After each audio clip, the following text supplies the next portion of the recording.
No announcement yet. They're doing a good job, but not ready to make it yet. You know, they both practiced well here this last week. Both did really well in the scrimmage, and taking a snapshot kind of back and getting a chance through the weekend to look back at camp as a whole, seeing the amount of reps that they've gotten. I feel good about the fact that, you know, whoever does start is not going to be held out on any reps right now. But, you know, the sense of urgency to name one will obviously grow as we get closer to the game, but don't feel like it's the right time right now. I feel like we've got enough reps to go around. Want to still continue to see both of them with equal reps here through the next few days, then we'll reassess after that. What were your thoughts on the scrimmage? What's that? What were your thoughts on the scrimmage? It was a good scrimmage. It was a clean scrimmage. Both sides did some really good stuff. There's a lot of good ball out there. Not very many penalties.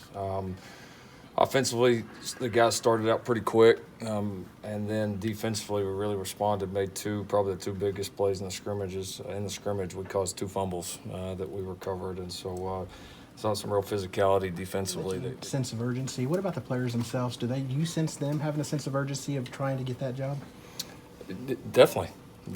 I think, but I don't think that's anything new right now. You know, I think they felt that sense of urgency since the second the last game ended, and so you know, they're both playing well. They're both confident right now. You can see they both probably put more into it over these last whatever it's been 6-8 months than they probably ever have. So as a result, they're playing better. They're confident. They're excited both about what they're doing. I know a little bit about it with those guys already. You know, Austin felt a lot of pressure when, you know, he had to come in here and be the number 2 guy a little bit unexpectedly as a true freshman.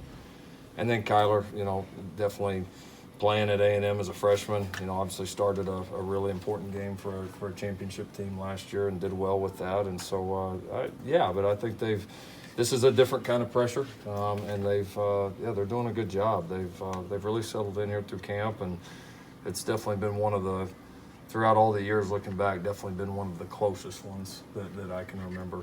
They're different in a lot of ways, but they're both doing so many good things that it's just tough to divide it up and say who's 1 and who's 2 right now. How much of a concern is it to you that maybe one of them hasn't separated themselves at this point? Well, if they were playing bad, it would be a concern, but they're playing good, so that's not much of a concern at all. You indicated in 2015 that you named a starter on about this time because you wanted the team to know who your starting quarterback was going to be. How does that affect the fact with the team in continuity that the decision hasn't been made just yet? Yeah, that's definitely part of it because it's an important position for this whole team. So it's something, you know, when I sit back and look at it, when we look at it as coaches, we take that into account. It was a different time then, you know, different, you know, half the staff was new, the whole offensive system was new. It was just a different time. It felt like even if we maybe jumped the gun a little bit at that point that we needed to do it. And we had a little bit more clear separation, I would say, at that point than maybe what we've had right now. But I don't think this team, is much of a factor as far as I don't think they really care. You know, they've seen both these guys play. Both these guys have been around here for multiple years. I think the team respects both of them and is ready to battle with whoever's under center. You've got experienced players returning at skill positions that have made a lot of plays. Does that allow you to carry this out a little bit further than you would have? That's fair to say. You know, I think both quarterbacks have good relationships on the field with our skill guys. We've got some experience at receivers, some experience at running backs, some experience up front. So I do think that's maybe a little bit of a factor in the comfort level of letting it go on a little bit longer. But you still have decisions to make. Yeah. No, I think we'll continue to have decisions to make. That you know, at Oklahoma, the competition never ends. We'll name a starter here at some point in the near future, but you know, that never ends. That starter's got to play well, and you know, we all the time we had a big presentation with the team the other day about guys that, you know, maybe start the season as a backup or a third-team guy or even a scout team guy, and then by the end of the year are a big-time player. I mean, look at Jordan Parker 2 years ago. You know, first 3 weeks he's on the scout team. For a couple weeks later he's starting. Chance Sylvie a few years ago, he's on the scout team, and all of a sudden he's in the middle of the Red River game making plays there. We've had a lot of them throughout the years. Trey Norwood last year, Rodney Anderson last year. I mean, Marquise Brown didn't play a snap against Ohio State last year in the second game. Nobody was talking about him, and then you see what he did the second half of the year. So it's going to go up and down. That's part of it. But, no, I think there's I just, the play's good enough from both, that I want to keep looking at them. And in this week is a little different because you start to transition more towards opponent prep. Not going against your first team defense the whole time. You start to talk about, all of that. And so I get to see them in a little bit different light here for the next few days, which I feel like is going to be valuable. You mentioned that changeover defensively for you guys now. What has to be the focus on that side of the ball moving forward from this point? Yeah, I mean, they get to see a lot of good things from our offense. Our guys do, and so that's helpful. But we're going to be challenged in different ways by different people. Here both early and throughout the season. So I think it's learning to practice against a scout team. It's learning to practice against other looks from other teams that we're getting ready to play. And then at this point, you've started the narrowing down process of, not repping so many guys, starting to narrow in on who you think's going to have the best chance to play for you early. So it creates more reps and more opportunities. Did you see, could you talk about some of the playmakers in that group? Defensively? Yeah, continue to be happy with our young safeties. I think they keep showing up on tape. Had a couple of them that were out for minor things, but, De'Laren continues to impress. I think Khalil Houghton's really had a strong camp. I've been really, really proud of the way, he's played like you would expect a senior to play. We have very few of them on that side, so we need those guys to play good. Curtis Bolton continues to play well. A couple guys up front, Isaiah Thomas, I thought, has really stepped up and done some nice things. And our front has really been steady. Kenny Mann had a tremendous scrimmage. We had a difficult time blocking him. There's some notable standouts, but the depth's better, especially up front. The competition all the way around is better. I like the mindset of that group right now. I'm sorry if I missed this. Did you say who forced the 2 fumbles in the scrimmage? Do you remember? Let me think back here just a second. Jordan Parker forced one. The other one was kind of a group effort. It was tough to pick out one guy who did it, but Jordan Parker forced one, and Jordan Kelly actually returned it for a touchdown. Jordan Parker got a big block after forcing the fumble to spring the touchdown return. So that was actually the last play of the scrimmage, so it was a huge play for the defense. It can be different. It's good and bad. The good is, they hadn't been sitting there practicing the same things for, forever.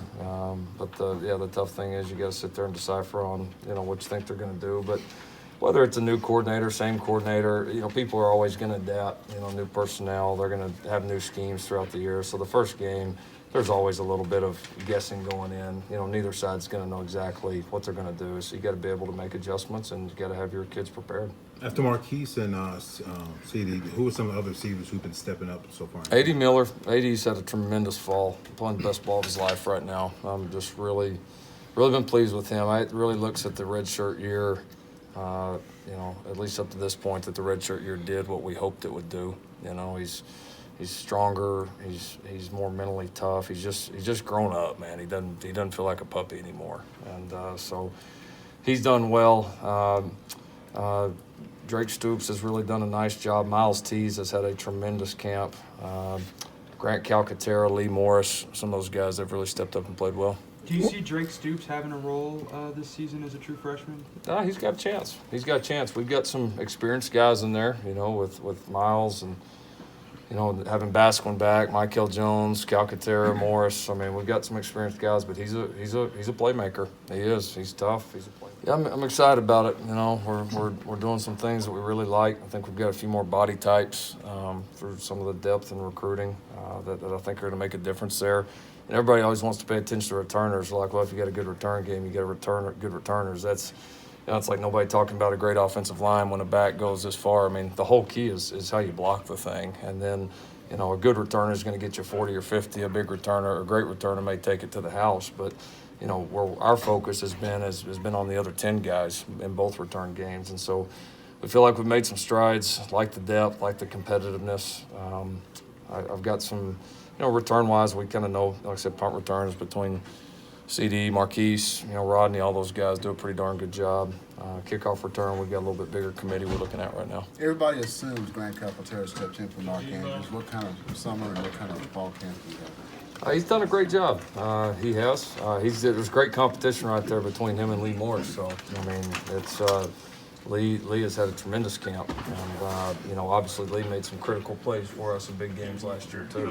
And so, That's been a good competition. I would imagine both those guys are going to play, and have a chance to play quite a bit. And but Grant's growing. He's getting better. Physically he's better, mentally he's better, and so, but to take that next step from being a guy that just made a few plays and a role guy last year to having a chance to be a full-time guy is a big step. And so he's going to have to continue to show, some of the growth that he has. Freshman walk-on at quarterback. Do you feel like Baker in any way changed what it means to be a walk-on or gave those guys more confidence? I mean, I know there have been guys like that before, but not like that. Maybe locally here, possibly. Yeah, possibly. I mean, both those guys, I think, came in believing in themselves. I think they both came into the program, and it's why both of those guys came here, a part of it, that they knew we were going to be open to it. It doesn't matter who you are here. Like, if you're the best player, you're going to play, you're going to earn scholarships, you're going to do all those things. And so we've had a long history of that. Baker was a great example. But I think these guys are all kind of like Baker was coming in, all pretty internally motivated. They believe in themselves, and they work their tails off. Looked like your back-to-school pick, throwback today was a big hit. What kind of reactions you get? Yeah, we had a little fun. Annie Hansen had sent my wife a text about there was a back-to-school picture, so I had about 10 that I vetoed before we. Yeah, I was not very cool back then, so that was the coolest of the uncool ones that I had. Can you confirm if that was a Bugle Boy shirt? You know what? I will not confirm or deny. How's the center battle going at this point? A lot like the quarterback battle. It's man, these guys are playing well. They're grading out very similar. I think it's going to be a deal where we can go in the season and play both and feel like we can be good enough to win and play at the level we want to play up front. Where's it going to go in the end? We're going to play it out. I don't feel like we're close to announcing one there. I feel like we're going to play it out, let those guys rep a bunch. Center's a position. You got to take a bunch of reps, but you're not also going to sit there and give an offensive lineman 100 reps during a practice. So they would both rep anyway, even if we had already named one the starter. So we feel like we can get them both ready right now. One guy goes in first couple of series, maybe he's a little wide-eyed. You want to see what the other guy can do, so you're going to run. And then it changes from game to game. Maybe one starts this game, the next one starts that game. Not ideally. I don't think we're going to have that problem. I don't think they'll be wide-eyed, but I mean, you never know. It's why you have backups. We've seen the most growth in Marquise Brown since the end of last season. It's just more consistent. He's a better every down player. He understands what we're doing. He knows how to play in control. It's like he's almost like a quarterback that's got a big arm and doesn't know when to use it and when not to. That's kind of how he was when he got here. His speed is such a weapon, but half the time it was awesome, and half the time it was out of control, and you're like, what are you doing? And now it's much more polished, so much more refined. He knows when to use it. He's going from, like I said, being a fast guy to really starting to become a good football player.